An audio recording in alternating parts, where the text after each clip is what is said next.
Hello बच्चों, mission ज्ञान से मैं निशा सालवी राजस्थान सरकार एवं वेदांता के सीएसआर इनिशिएटिव ई कक्षा में आप सभी का स्वागत करती हूं। तो बच्चों, हम 12th क्लास के टॉपिक्स अब लेते जा रहे हैं। हमारी स्टडी चल रही है, हाँ या ना। हमने अभी तक 13 चैप्टर देख लिया है, 15 चैप्टर हमने देख लिया है। आज हम देखेंगे 16 चैप्टर। आप यही सोच रहे होंगे कि 14 चैप्टर तो मैम ने नहीं कराया। आप लोगों को पता है ना कि इस बार हमारी राजस्थान सरकार ने कुछ चैप्टर्स को हटा दिया है हमारे पूरे पाठ्यक्रम से, तो वो चैप्टर हम आपको अभी नहीं करवा रहे हैं। इसलिए पहले हमने 13 करवाया, उसके बाद 14 नहीं करवाया है। तो आप सर्च करने में अपना टाइम ज़ाया ना करें।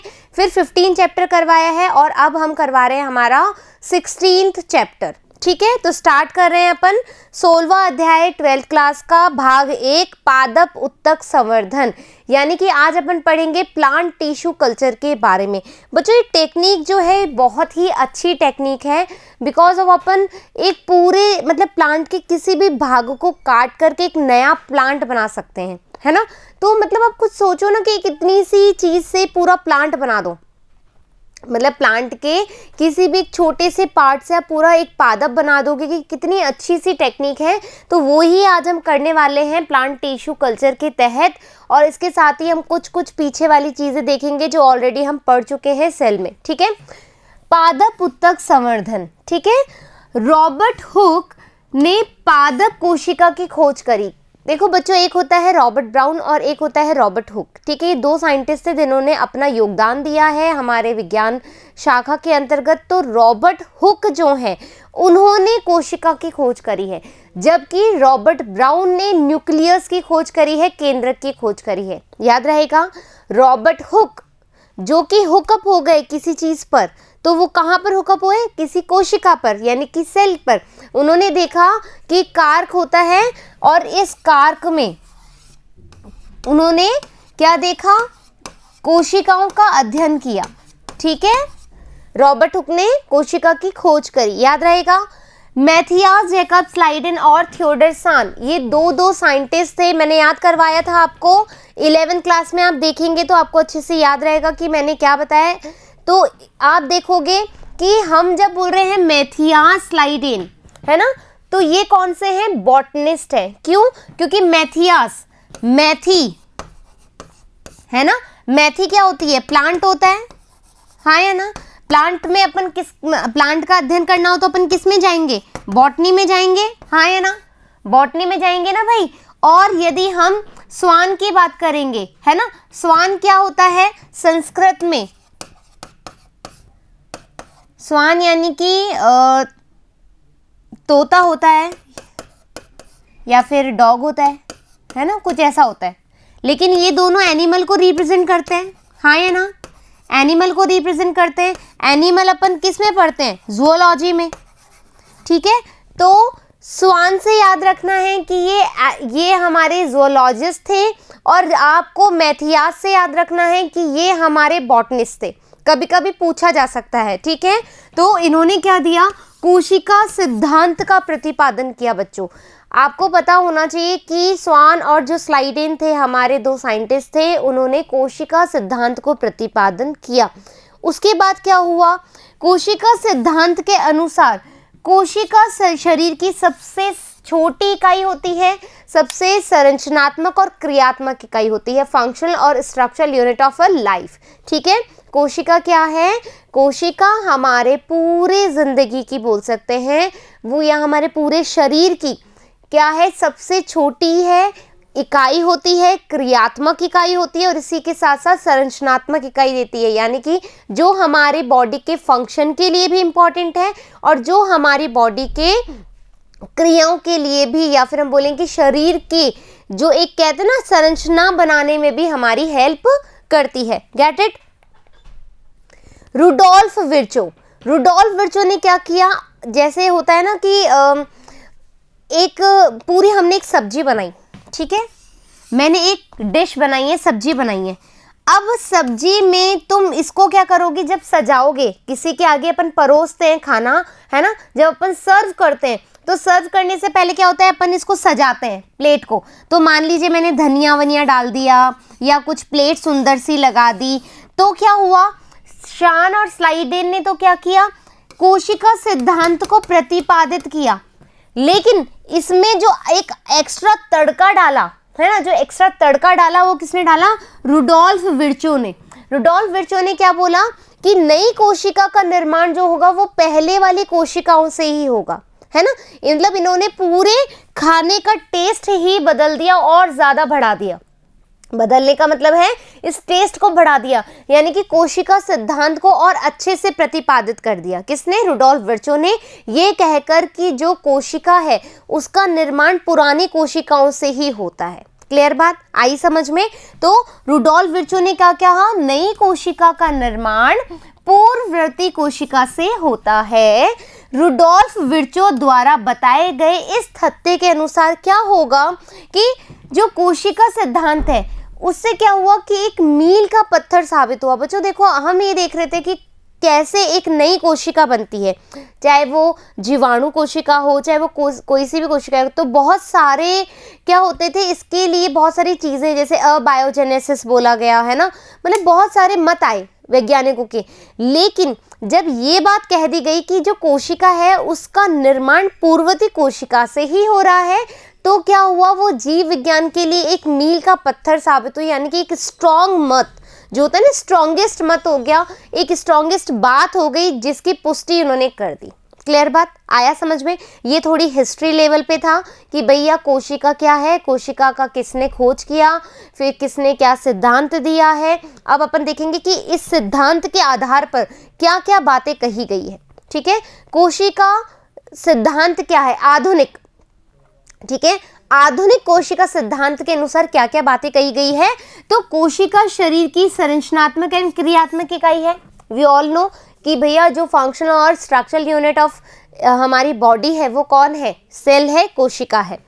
नई कोशिका का निर्माण पूर्ववर्ती कोशिका से ही होता है, हाँ या ना भाई? जो पुरानी कोशिका है उन्हीं से ही नई कोशिकाओं का निर्माण होगा।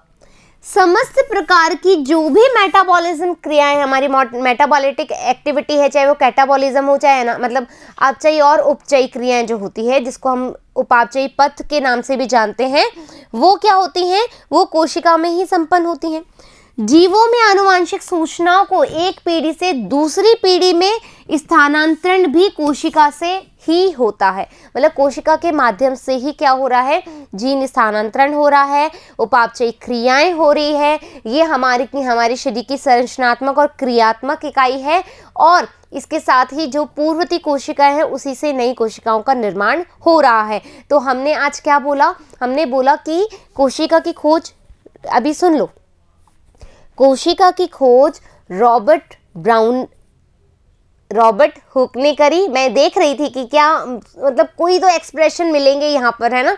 तो रॉबर्ट हुक ने करी, मैंने कहा था ना हुकअप हो गए, और रॉबर्ट ब्राउन ने केंद्रक की खोज करी। क्लियर बात? और फिर हमने बोला कि भैया हमारा जो कोशिका सिद्धांत है वो किसने दिया है? हमारे स्लाइडेन ने और स्वान ने दिया है। फिर रुडोल्फ विर्चो ने उसमें तड़का डाल दिया। तड़के में क्या बोला उन्होंने? कि भैया पूर्ववर्ती कोशिकाओं से ही नई कोशिकाओं का निर्माण होता है। फिर कुल मिलाकर के एक सिद्धांत का प्रतिपादन किया जिसको हमने आधुनिक कोशिका सिद्धांत बोला। उसमें मुख्यतः 4 बातें कही गई। ये कहा गया कि कोशिका एक संरचनात्मक और क्रियात्मक इकाई है। फिर बोला गया कि जो पूर्ववर्ती कोशिकाएं हैं उन्हीं से नई कोशिका का निर्माण होता है। थर्ड बात बोली गई कि जितनी भी हमारे शरीर की उपापचयी क्रियाएं हैं वो कोशिका से ही होती है या कोशिका में ही होती है, और जो आनुवांशिक जीन है उसका पीढ़ी दर पीढ़ी स्थानांतरण होता है वो भी कोशिका के द्वारा ही होता है। यहाँ तक समझ में आया? पढ़ा?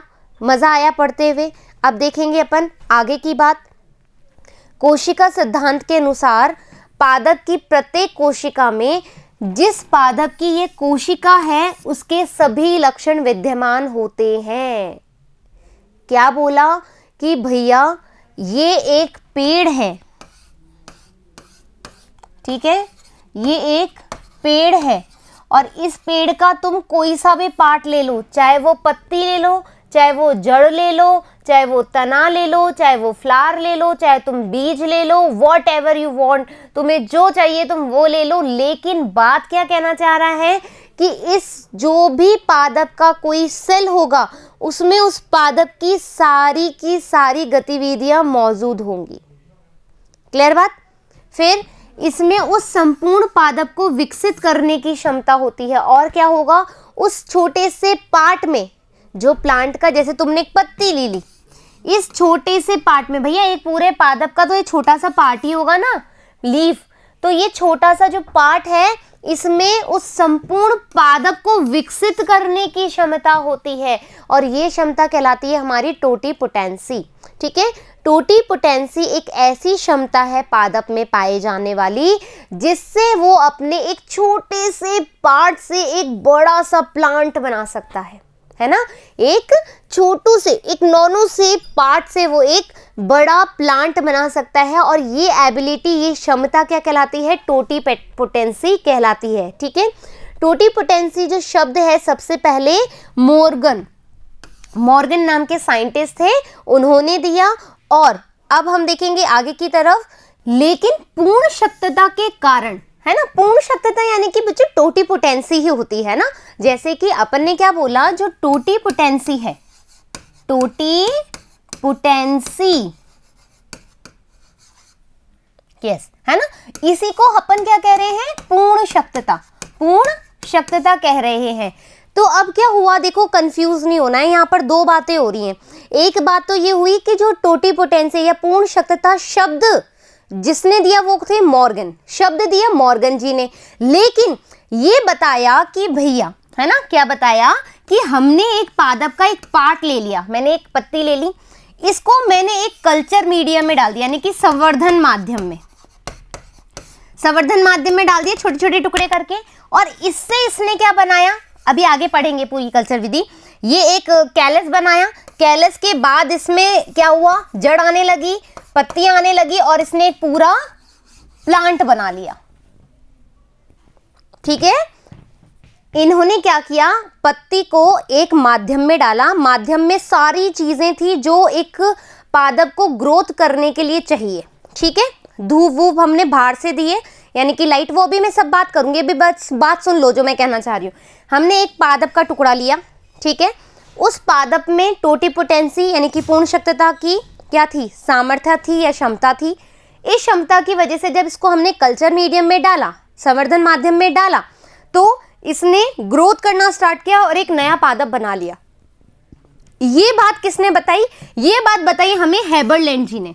किसने बताई, हेबरलैंड जी ने बताई कि भैया पूर्ण शक्तता के कारण पादप कोशिका के संवर्धन से संपूर्ण पादप को विकसित किया जा सकता है। इस संकल्पना का प्रतिपादन जर्मन वैज्ञानिक हर्बरलैंड, ठीक है, हर्बरलैंड ने 1902 द्वारा दिया गया या प्रतिपादन उनका किया गया। समझ में आ गया। मॉर्गन ने तो सिर्फ एक टर्म दी है टोटीपोटेंसी, यानी एक शब्द दिया है, लेकिन इसका प्रयोग करके एक पूरा पौधा बनाना किसने बताया, हेबरलैंड ने बताया। क्लियर बात।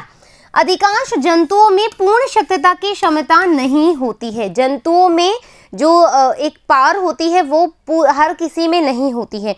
आपको पता है, और नहीं पता है तो सर्च कर लेना बच्चों, कि आजकल आपने सुना हो कि हम लीवर बना सकते हैं, इन विट्रो लीवर, मतलब जो हमारा लीवर होता है बॉडी में, उसको हम उसके एक अंश को लेकर के पूरा लीवर बना सकते हैं। ऐसे ही काम चल रहा है हमारे हृदय पे भी, है ना, कि हम एक छोटे से पार्ट से पूरा हृदय डेवलप कर ले।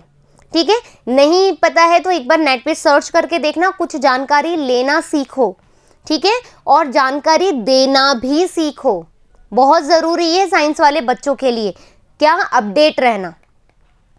अतः पादप जीव द्रव्य, कोशिका, ऊतक, अंग अथवा संपूर्ण तंत्र को हम क्या करते हैं, निर्जमीकृत, स्टेराइल या फिर नियंत्रित, कंट्रोल्ड अवस्थाओं में रासायनिक रूप से ज्ञात संवर्धन माध्यम पर संवर्धित करने की प्रक्रिया क्या कहलाती है, ऊतक संवर्धन कहलाती है। आइए जरा हम देखते हैं, समझ लो, आगे यही कहानी है, अच्छे से समझ लो, ठीक है। ये हमारा प्लांट है ना, ये हमारा एक पूरा पादप है। इस पादप में कौन सी क्षमता है? पूर्ण शक्तता की, है ना, पूर्ण शक्तता की पावर है। अब मैंने क्या किया, इसके एक पार्ट को काट लिया और ये वाला पार्ट मेरे पास आ गया। हमने एक पादप का भाग ले लिया, ठीक है, ले लिया एक पादप का भाग। अब इस पादप के भाग को मैंने क्या बनाया, पहले एक मीडिया बनाया, ठीक है, इसको हम बोलते हैं माध्यम, है ना, मीडिया। मीडिया बनाया, मीडिया मैंने बना रखा है, ठीक है। अब एक बात सुनो, यहां पर एक प्रोसेस आता है, इस पत्ती को इस माध्यम में डालने से पहले एक प्रोसेस होता है जिसको हम बोलते हैं स्टरलाइजेशन, स्टरलाइजेशन, जिसको हम हिंदी में कहते हैं निर्जमीकृत, ठीक है, निर्जमीकृत। देखो जो बच्चों, एक बार बताओ तुम, जैसे सब्जी बनाते हैं हम घर में, हरी सब्जी बनाते हैं, जैसे टमाटो लो, पोटैटो लो, कुछ भी लो, लेडी फिंगर लो, वॉटएवर, तुम उसको वॉश करते हो भैया, तुम नहीं बनाते हो खाना तो मम्मा बनाती होंगी, घर में बहन बनाती होगी, कोई भी बनाता होगा, देखा होगा ना कि सब्जियों को अपन वॉश करके बनाते हैं। क्यों? क्योंकि हम चाहते हैं कि यदि उस पर कुछ भी जर्म्स वगैरह लगे हों तो वो रिमूव हो जाए, वो हट जाए, है ना, वो किल हो जाए। तो हम क्या करते हैं, रिमूवल ऑफ माइक्रो ऑर्गेनिज्म यानी सूक्ष्म जीवों को हटाने के लिए हम उसको निर्जमीकृत करते हैं, है ना। हमने क्या बोला कि किसी भी पार्ट को हम ले रहे हैं उससे पहले उसका स्टरलाइजेशन करेंगे, निर्जमीकृत करेंगे। क्यों करेंगे? ताकि इस पत्ती पर यदि कोई भी छोटे छोटे सूक्ष्म जीव हैं तो वो हट जाए। क्यों हट जाए? क्यों हट जाए? क्योंकि मान लीजिए अपन ने इसको ऐसे ही डाल दिया बिना धोए, है ना, मतलब अभी वॉश करने वाली बात होती है। स्टरलाइजेशन बहुत सारे तरीके से होता है बच्चों, ठीक है, अल्कोहल के द्वारा होता है ना, इथेनॉल के द्वारा होता है, हमारा बहुत सारी चीज़ें हैं, बहुत सारे केमिकल्स होते हैं जिसमें स्टरलाइजेशन प्रोसेस होता है। या फिर नॉर्मली वॉश कर दो टैप वाटर से, यानी कि जो नॉर्मल पानी से वॉश कर सकते हैं, डिस्टिल वाटर से वॉश कर सकते हैं, मतलब बहुत सारी चीज़ें हैं, वो अभी हमें फोकस नहीं करनी, है ना। हमें क्या करना है, यदि हम इस पत्ते को बिना स्टरलाइजेशन किए हुए, बिना निर्जमीकृत किए हुए डाल दें तो मान लीजिए इस पत्ती पर बहुत सारे छोटे छोटे जानवर बैठे हुए, यानी कि इंसेक्ट, है ना, या फिर माइक्रो ऑर्गेनिज्म जो हमें नहीं दिख रहे हैं। हो सकता है ना भैया मेरी बॉडी पे भी बहुत सारे माइक्रो ऑर्गेनिज्म बैठे हैं या आपकी बॉडी पे बैठे हैं, आपको नहीं दिख रहे हो सकता है ना, ये पॉसिबल है, हाँ है ना। तो इन सूक्ष्म जीवों को हटाए बिना यदि तुम इसको इसमें डाल दोगे, है ना, माध्यम में, तो क्या करेंगे, इसको ये ग्रो ही नहीं होने देंगे, इस पत्ती को आगे ग्रो नहीं होने देंगे। क्यों? क्योंकि ये जो जानवर है, या जो जानवर नहीं बोलेंगे, इंसेक्ट बोलेंगे, ये जो इंसेक्ट है ये इस पूरे माध्यम को खुद ही खा जाएंगे, पेट भर लेंगे। समझ रहे हो? मैं भूखी हूँ, है ना, और मेरे आसपास कोई है, मुझे नहीं पता भी कौन है, और मेरे सामने खाने की प्लेट पड़ी है, तो तुम ये सोचो वो मुझे अकेला खाने देंगे क्या? मुझे अकेला खाने देंगे क्या? नहीं ना। तो सेम हियर बच्चों कि इंसेक्ट यदि होगा इस पे, या कुछ ऐसे माइक्रो ऑर्गेनिजम्स इस पे होंगे, सूक्ष्म जीव इस पे होंगे, और उसको अपन ऐसे के ऐसे मीडिया में डाल देंगे, संवर्धन माध्यम में डाल देंगे, तो वो ग्रो ही नहीं होगी, वो पादप ही नहीं बनेगा दोबारा। क्लियर बात? तो हमें इसको मीडिया में डालने से पहले क्या करना पड़ता है? स्टरलाइजेशन करना पड़ता है। आई समझ में?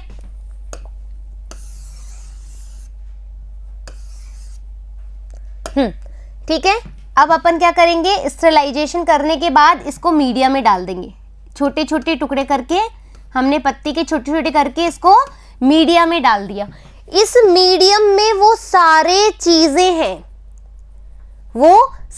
चीजें हैं जो उसको चाहिए, विटामिन चाहिए, हार्मोन चाहिए, जो चाहिए वो इस पूरे माध्यम में प्रेजेंट है, ताकि ये पत्ती से पूरा प्लांट बन सके। भैया तुम किसी को रखते हो या किसी को मतलब कह रहे हैं कि जैसे शेर है, जैसे टाइगर है, तुम उसको चिड़ियाघर में रखना चाहते हो, तो चिड़ियाघर में तुम उतनी सुविधाएं तो रखोगे ना ताकि वो वहाँ पे ग्रोथ कर सके, जीवित रह सके, हाँ है ना। तो वैसे ही इस लीव्स को भी अपन जब इसमें डालेंगे तो हम ऐसा माध्यम तो बनाएंगे ना जिसमें इसके जीवित रहने का तो कम से कम जुगाड़ हो, है ना। तो इस माध्यम में वो सब कुछ है जो इस लीफ को प्लांट में तब्दील करेगा, ठीक है। अब क्या हुआ, अब इस वाले मीडिया को जिसमें तुमने लीफ डाली है उसको हम किस में डाल देंगे, पेट्री प्लेट में। इसको बोलते हैं अपन पेट्री प्लेट, है ना, पेट्री प्लेट या पेट्री डिश भी बोलते हैं, पेट्री डिश, क्योंकि ये तस्तरी नुमा होती है तो इसलिए डिश भी बोलते हैं, पेट्री डिश। अब इसमें तुम ये मीडिया डाल दो, ये मीडिया डाल दोगे तो हमारे पास क्या होगा, कुछ दिनों बाद हमारे पास क्या होगा, गलती कर दी देखो एक छोटी सी, मैंने क्या करा, सूक्ष्म जीव को उगाने वाला दिमाग लगा दिया, सॉरी बच्चों, ठीक है, ये चीज ध्यान नहीं आएगी।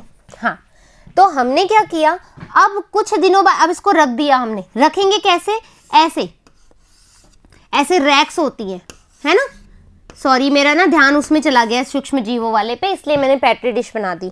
ऐसी रैक्स होती हैं, उस रैक्स में अभी अपन ने फोटो ली है रैक्स की, आप चिंता मत करो दिखाऊंगी आपको। ऐसी रैक्स होती हैं, उसमें ना ट्यूबलाइट लगी हुई होती है, ट्यूबलाइट होती है, ठीक है। अब इसमें क्या होता है, यूवी लाइट होती है, ये ट्यूबलाइट में क्या होती है, यूवी लाइट होती है। ये क्या करेंगी, ये क्या करेंगी, ठीक है, ये स्टेरिलाइजेशन भी करेंगी, और जो नॉर्मल ट्यूबलाइट है वो उसको क्या देगी, रोशनी देगी, प्रकाश, सूर्य का प्रकाश चाहिए होता है, लाइट चाहिए होती है, तो वो लाइट इसको कहां से मिलेंगी, इन ट्यूबलाइट से। जो सूर्य के प्रकाश मिलता है ना सूरज से, वो इसको यहाँ पर किससे मिलेगा, ट्यूबलाइट से। तो और टेम्परेचर भी चाहिए भाई, किसी भी पादप को तुम उगाओगे तो उसके अनुसार उसको टेम्परेचर दोगे, तो उस रूम का एक रूम होता है, एक कक्ष होता है जिसमें उसका टेम्परेचर हमें मिनिमम रखना पड़ता है उस प्लांट के आधार पर। जो उस पादप को टेम्परेचर चाहिए वो टेम्परेचर हमें उस लैब में मेंटेन करना पड़ता है। तो टेम्परेचर देख लिया, खाना पीना अपन ने माध्यम में दे दिया, रोशनी दे दी, तो क्या होगा, कुछ दिनों बाद इस रैक में देखोगे तुम कि ये वाली रैक में यहां बना रही हूं, मतलब ये जो फ्लास्क है वो यहां बना रही हूं।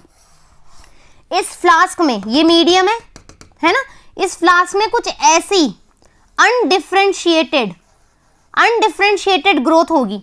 अनडिफरेंशिएटेड यानी कि लगातार ग्रोथ हो रही है, और एक ट्यूमर लाइक स्ट्रक्चर बन रहा है, ट्यूमर यानी कि गांठ जैसा स्ट्रक्चर बन रहा है, देखो गांठ जैसा स्ट्रक्चर बन गया, इसको हम बोलते हैं कैलस, इसको हम बोलते हैं कैलस, है ना। ये गांठ जैसा स्ट्रक्चर बन जाएगा, कुछ दिनों बाद कैलस बन जाएगा। अब कैलस में अपन कुछ हार्मोन भी इसको दे देते हैं, है ना, जैसे आपने पढ़ाई है ऑक्सिन, साइटोकाइनिन, जिब्रेलिन, ये हार्मोन देंगे। इससे क्या होगा बच्चों, इससे इस ट्यूमर में रूटिंग भी होगी यानी कि जड़ें भी निकलेगी, और शूटिंग भी होगी यानी कि तना भी निकलेगा। अब अपन इसको ट्रांसफर कर देंगे, मान लीजिए पत्तियां निकल गई, अब इसको अपन क्या करेंगे, निकालेंगे और किसी पॉट में लगा देंगे, फिर चेक करेंगे कि पादप उग रहा है या नहीं उग रहा। इस तरीके से देखो, एक पत्ती तुमने ली थी और एक पूरा पादप बना दिया। ये हो गया प्लांट टिश्यू कल्चर। क्या हो गया, प्लांट टिश्यू कल्चर। क्लियर बात आई समझ में। हमने क्या क्या चीजें बताई, हमने पत्ती ली, उसको निर्जमीकृत करा, निर्जमीकृत करके एक माध्यम में डाला, माध्यम में डालने के बाद उसको एक कक्ष में रखा जिसमें टेम्परेचर अच्छा होगा, जिसमें लाइट होगी। इसके बाद में क्या होगा, कुछ समय बाद एक गांठ नुमा संरचना होगा जिसमें लगातार क्या होगी, सेल डिवीजन होगा, मतलब सेल का विभाजन होगा, सेल ग्रोथ करेगी, उसको हम बोलते हैं कैलस। इस कैलस में जब अपन बहुत सारे हार्मोन डालेंगे, जिब्रेलिन, ऑक्सिन, साइटोकाइनिन, जो भी अपन को करवाना है ना, तो जड़ आने लगेगी, तना आने लगेगा। थोड़े समय बाद हम इसको ट्रांसफर कर देंगे, एक नया पौधा बन गया हमारा। नया पौधे से हमने एक तरह से क्या बना लिया, नया प्लांट बना लिया। क्लियर बात। इसको हम बोलते हैं प्लांट टिश्यू कल्चर। एक छोटे से उत्तक से हमने एक नया पादप बना लिया। ठीक है, ठीक है। अब क्या बोल रहा है, देखो, पादप जीव द्रव्य को ले सकते हैं अपन, कोशिका को ले सकते हैं, उत्तक को ले सकते हैं, अंग को ले सकते हैं, संपूर्ण तंत्र को हम निर्जमीकृत करते हैं, स्टेराइल करते हैं, नियंत्रित करते हैं, कंट्रोल, किस तापमान पे उसको रखना है, कितनी रोशनी उसको मिलनी चाहिए, वो हमने कंट्रोल कर दिया। उसकी अवस्थाओं को कि भैया हमें इस समय केवल जड़ चाहिए, तो तो हमने सिर्फ जड़ वाला हार्मोन डाला। इस समय हमें तना चाहिए तो हमने तने वाला हार्मोन डाला। समझ में आया? तो कंट्रोल्ड कर दिया उसकी ग्रोथ को। और रासायनिक रूप से ज्ञात, और हमें पता है उस मीडियम में हमें कितना, जो माध्यम हमने बनाया है उस माध्यम में हमें क्या क्या डालना है, कितनी मात्रा में डालना है, क्योंकि उस पादप को उतनी ही मात्रा चाहिए। तो रासायनिक रूप से ज्ञात संवर्धन माध्यम पर संवर्धित करना यानी एक पादप बनाना, उगाना, वो क्या कहलाता है? उत्तक संवर्धन या टिश्यू कल्चर कहलाता है। यही मैंने अभी आपको बताया। पादप उत्तक संवर्धन का प्रथम प्रयास किसने किया? गॉटलिब हेबरलैंड ने किया। किसने किया? गॉटलिब हेबरलैंड ने। बहुत मोस्ट इंपॉर्टेंट है, याद रख लीजिएगा। प्लांट टिश्यू कल्चर किसने दिया? सेकंड थिंग क्या है बच्चों? हमारे भारत के, ये तो देखो भारत के बाहर देश वाले, अपने भारत में किसने सबसे पहले पादप उत्तक संवर्धन से रिलेटेड कुछ चीज करी है? उत्तक संवर्धन, ये आप मुझे बताएंगे कमेंट बॉक्स में। हमारे भारत में किस वैज्ञानिक ने पादप उत्तक संवर्धन के बारे में खोज करी है? नीट में इस पे क्वेश्चन पूछे जा सकते हैं, या हमें पता होना चाहिए। हम इंडिया में रहते हैं भैया, इंडिया के बारे में तो पता होना चाहिए। क्या हमारे वैज्ञानिक काम नहीं करते? क्या उनको एक अप्रोच नहीं मिलनी चाहिए? क्या उनको हम वो नहीं कर सकते? विख्यात कर सकते हैं ना। तो हमें पता होना चाहिए कि हमारे इंडिया में क्या चल रहा है। Get my point? चलिए आगे फिर। उत्तक संवर्धन में प्रयुक्त होने वाली महत्वपूर्ण पारिभाषिक शब्दावली। अब यानी कि अपन टर्मिनोलॉजी देखेंगे कि जो प्लांट टिश्यू कल्चर है उसमें कैसे कैसे शब्द, अब जैसे कैलस हमने लिया था, स्टरलाइजेशन हमने लिया था, है ना, माध्यम हमने लिया, तो ये क्या है? उसकी शब्दावली है जो हर किसी के लिए प्रयोग में नहीं आती है। क्लियर बात? तो संवर्धन माध्यम यानी कि कल्चर मीडियम, है ना, कल्चर मीडियम है रासायनिक रूप से ज्ञात अवयवों युक्त, है ना, रासायनिक रूप से ज्ञात अवयवों युक्त पोषक माध्यम जिसका उपयोग संवर्धन स्थापन, है ना, मीडियम को बनाने में और उसके गुणन हेतु, यानी कि देखो पहले तो हम क्या करेंगे? मीडिया बनाएंगे जिसमें पूरा वो रासायनिक दृष्टि से हमें ज्ञात होगा कि किस पौधे को हमें उगाना है और उसके लिए क्या क्या चाहिए होता है, क्या कौन सा कैसा विटामिन चाहिए, कितनी हमें कुछ भी रिक्वायरमेंट है वो चाहिए, वो देखनी है हमें। ठीक है, अब क्या होगा? जब आप डालोगे तो मल्टीप्लिकेशन होगा ना उसमें, एक पादप से दो पादप, दो पादप से तीन पादप, गुणन तो हो गई। तो गुणन के लिए किया जाता है कटक यानी कि एक्सप्लांट। ये पौधा मैंने लिया था, इसकी ये पत्ती ली थी काट करके, तो ये जो पत्ती है बच्चों ये क्या है? इसका एक्सप्लांट है ना, यानी कि कटक है। अभी आप बैक चलो, ये क्या है? कटक यानी कि एक्सप्लांट। फाइन। ये जिसको भी, चाहे तुम जड़ को लो, बीज को लो, तने को लो, किसको भी तुम ले रहे हो ना, वो क्या है? उसका एक्सप्लांट है जिससे कि तुम नया पादप बना रहे हो। क्लियर? नेक्स्ट, पौधे के वे भाग जिनका उपयोग उत्तक संवर्धन के लिए किया जाता है। किसके लिए किया जाता है? उत्तक संवर्धन के लिए किया जाता है। जैसे विभाज्योत्तक उत्तक जिसमें कंटिन्यूअसली डिवीजन हो रहा है, जड़, तना, पत्ती, पुष्प, पुष्पीय भाग, इनमें से सब एक्सप्लांट हो सकते हैं। क्लियर बात? और एक बार देख लो, ये है इसका एक्सप्लांट, कलर चेंज करना पड़ेगा। ये एक्सप्लांट है, ये माध्यम है ना, ये माध्यम है, ये कैलस है, और ये हमारा संवर्धित जो भी पादप है हमने जिसको लिया है ना, टिश्यू कल्चर करके। ये है देखो, ये मैं पेट्री प्लेट बता रही थी ना, ये वैसे पेट्री प्लेट होती है जो इसमें भी उगा देते हैं लोग, कैलस बना देते हैं इसमें भी, है ना, और इसमें अपन माइक्रो सूक्ष्म जीवों का संवर्धन भी कर सकते हैं। ये पेट्री डिश होती है। क्या होती है? Petri dish. फाइन। और ये जो लाल लाल देख रहे हो, इसमें पीला पीला दिख रहा है, तो ये क्या है? मीडिया है, यानी कि माध्यम। ठीक है, जिसमें कि अपन कोई भी चीज ग्रो करते हैं। क्लियर बात? किण या कैलस, किण या कैलस, ठीक है, नव संवर्धित विभाज्योति की कोशिकाओं का असंगठित समूह, यानी कि undifferentiated growth of the cell. ठीक है, यानी कि अनडिफरेंशिएट मतलब ये देखो, ये छोटी सी कोशिका, इसमें क्या होने लगेगा? ग्रोथ होने लगेगी। मतलब किसी भी दिशा में, जैसे कहते हैं ना अदरक की तरफ फूल रहा है, अदरक कहीं से भी ग्रोथ कर जाती है ना, गुच्छा बनाकर कहीं से भी ग्रोथ कर जाती है। तो ये क्या है, हमारी अनडिफरेंशिएटेड ग्रोथ है, यानी कि असंगठित समूह है कोशिकाओं का, जो लगातार क्या हो रही है, विभाजित होती जा रही है। क्लियर बात है ना। ये देखो दिख रहा है यहाँ पर, ये डायग्राम दिख रहा है, ये क्या है, कैलस है। क्या है ये, कैलस है। ठीक है। प्रोटोप्लाज्म यानी प्रोटोप्लास्ट सॉरी यानी कि जीव द्रव्य, कोशिका भित्ति रहित, ऐसा कोई मतलब अपने पास आ जाएगा ना ऐसा द्रव्य जिसमें कोशिका भित्ति नहीं है, सेल वॉल ही नहीं है, तो वो जो अंदर का पार्ट लेंगे उसको हम बोलेंगे प्रोटोप्लास्ट। ये देखो, ये रहा, दिख रहा है यहाँ पे,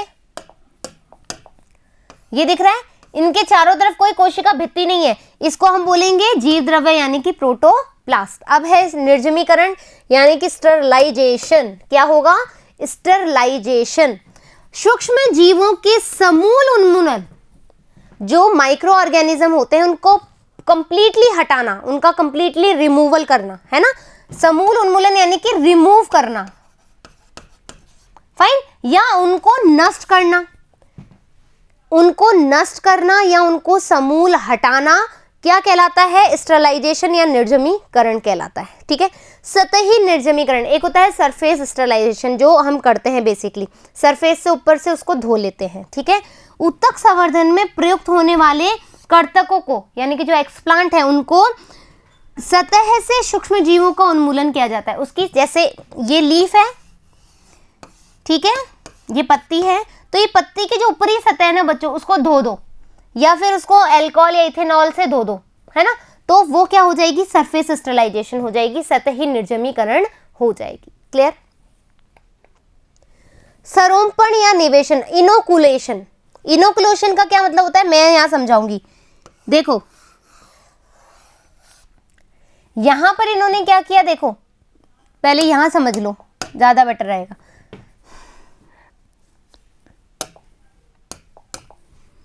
यहां पर तुमने मीडिया दिया था, यहां पर तुम्हारा कैलस आ गया, है ना। अब तुम क्या करोगे, इसको तुम ट्रांसफर करोगे। ठीक है। यहां पर तुमने क्या कर दिया, इनोकुलम को डाल दिया, यहां से लिया और इस मीडियम में डाल दिया। अभी यहां पर भी ग्रो हो जाएंगे। ठीक है। जैसे इस पिक्चर में तुम्हें दिख रहा है, यहां पर इन्होंने क्या लिया, फ्लास्क लिया। इस फ्लास्क से देखो तुम, ये दिख रहा है यहां पर, ये इसमें से निकाल के इस पेट्री प्लेट पे रख रहे हैं। किसको, कैलस को पेट्री प्लेट पे रख रहे हैं। तो इस तरह की जो क्रिया होती है इसको बोलते हैं इनोकुलेशन। सतही निर्जलीकृत कर्तकों के संवर्धन माध्यम पर स्थानांतरण करने की प्रक्रिया। अब सीधी सी बात समझ लो, इसको छोड़ दो सबको। यहां देखो, ये प्लांट लिया, एक्स प्लांट लिया, ये तुम्हारा एक्स प्लांट है, ये समझ लो, ज्यादा बेटर है। इस एक्स प्लांट को तुम यहां पर रख रहे हो, किसमें, माध्यम में। इस एक्स प्लांट को इस माध्यम में तुम डाल रहे हो, इसको कहते हैं इनोकुलेट करना। इस एक्स प्लांट को तुम संवर्धन माध्यम में डाल रहे हो, उगाने के लिए इनोकुलेट करवा रहे हो, तो इसको बोलते हैं इनोकुलेशन। सतही निर्जलीकृत कर, पहले तुमने सरफेस स्टरलाइजेशन कर लिया तोड़ करके, उसके बाद तुम क्या करोगे, उसको माध्यम में डालोगे, संवर्धन माध्यम में डालोगे, यही प्रक्रिया कहलाती है इनोकुलेशन। ठीक है। पात्रे, इन विट्रो, किसी भी परख नली में, फ्लास्क में, है ना। रुको एक मिनट,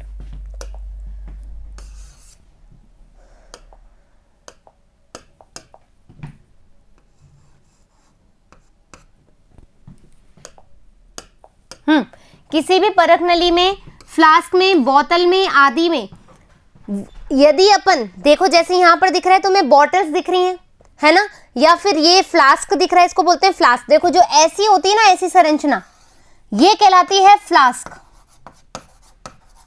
फ्लास्क, ठीक है, ये कहलाता है फ्लास्क। परख नली कैसी होती है, परख नली ऐसी होती है, टेस्ट ट्यूब, इसको इंग्लिश में बोलते हैं टेस्ट ट्यूब। ठीक है। बॉटल तुम्हें दिख ही रही है, ये सब कांच की होती हैं या फिर प्लास्टिक की भी हो सकती है। ठीक है। इनको हम बोलते हैं पात्र, जिस पात्र में तुम संवर्धित कर रहे हो। ठीक है। क्लोन, क्लोन, इस पत्ती से तुमने यहां पर डाला, एक पादप बना, इसी पादप से तुमने दूसरा पादप उगाया, इसी पादप से तीसरा पादप, इसी से चौथा, तो क्या कर लिया तुमने, क्लोनिंग कर ली, एक जैसे पादप का बहुगुणन कर लिया। ठीक है।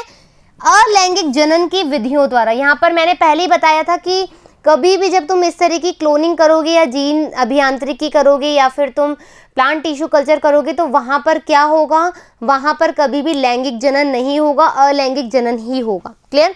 अलैंगिक जनन की विधियों द्वारा मात्र पादप के समान विकसित संततियां क्लोन कहलाती है। क्या कहलाती है, क्लोन कहलाती है। क्लियर बात।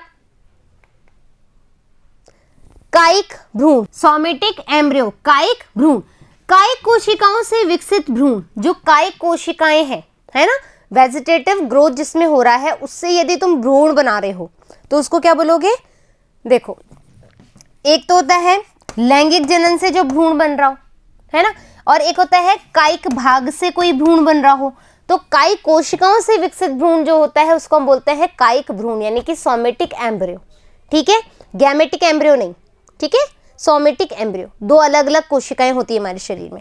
कृत्रिम बीज, आर्टिफिशियल या सिंथेटिक सीड, संपुटित कोशिका कायिक भ्रूण, संपुटित कायिक भ्रूण यहाँ दिख रहा है, ये सिंथेटिक सीड है जो कि हम खुद बनाते हैं, जो कि हमने खुद ने कायिक कोशिका से लिया है और उसका हमने खुद ने डेवलपमेंट किया है, खुद ने, है ना, एक लैब में हमने खुद ने बनाया है। फाइन, तो उसको हम बोलते हैं सिंथेटिक सीड। भ्रूणाव यानी एम्ब्रियोस, पात्रे विधि द्वारा कायिक कोशिकाओं से विकसित भ्रूण जैसी संरचना। हमें देखो ये भ्रूण जैसी संरचना है, जो तुम देखो यहां पर दिख रहा है तुम्हें, ये भ्रूण है, दिख रहा है आराम से, इससे प्लांट बन रहा है, हाँ है ना। ये है हमारा कैलस, ये कैलस है, इससे यहां पर ये भ्रूण बन गया, यहां ये पत्तियां निकल के आ गई और ये पूरा प्लांट डेवलप हो रहा है। क्लियर बात। तो सूक्ष्म प्रवर्धन यानी कि माइक्रो प्रोपागेशन, माइक्रो प्रोपागेशन क्या है सुन लो।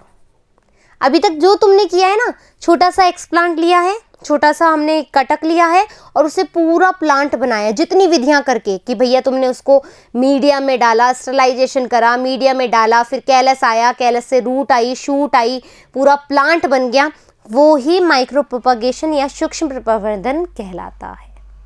क्लियर बात। आगे देखिए,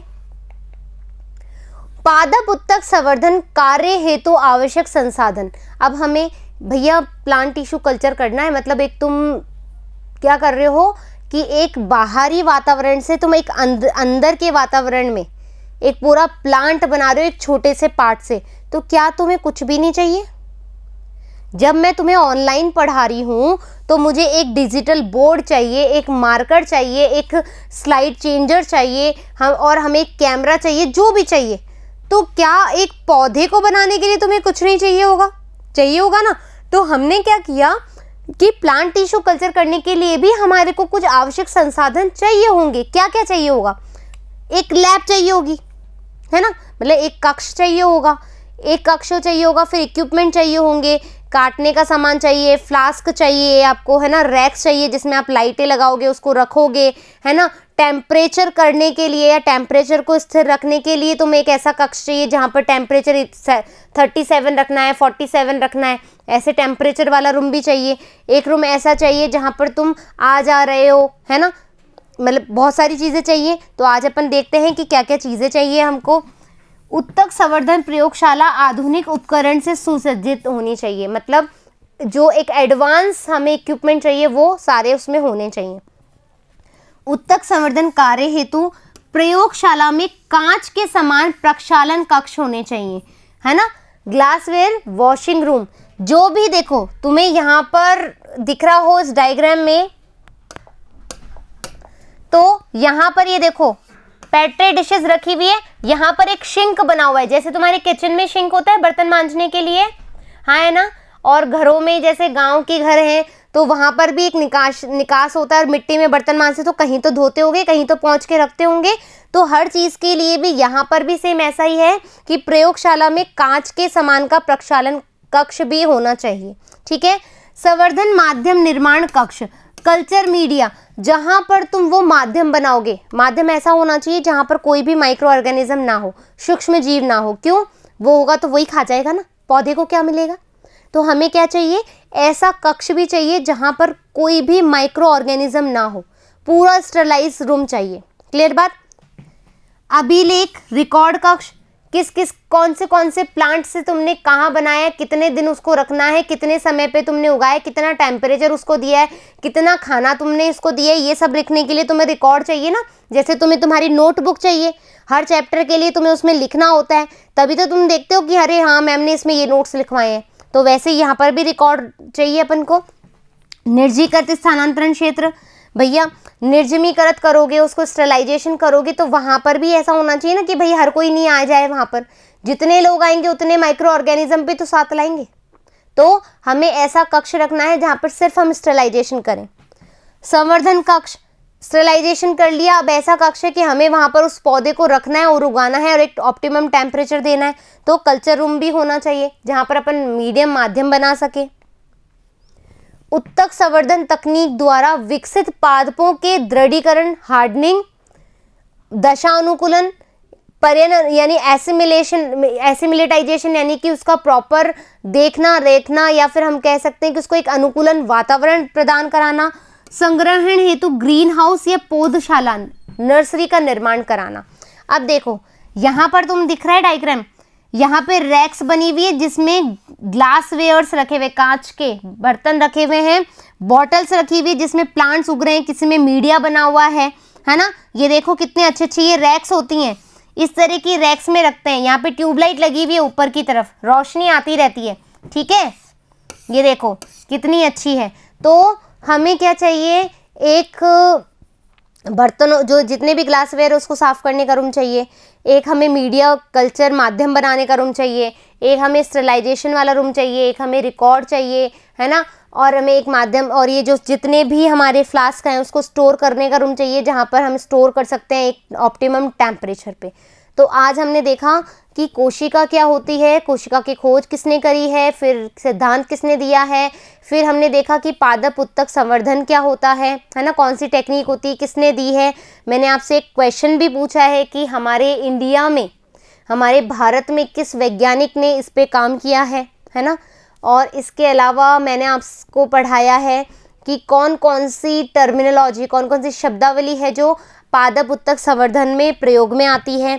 फिर पादप को बनाने के लिए कौन कौन सी चीज़ों का, कौन कौन सी इक्विपमेंट की आवश्यकता होती है, वो हमने पढ़ ली। क्लियर बात, पूरा इंट्रो हो गया है। अब अपन आगे जाके टेक्निक पढ़ेंगे।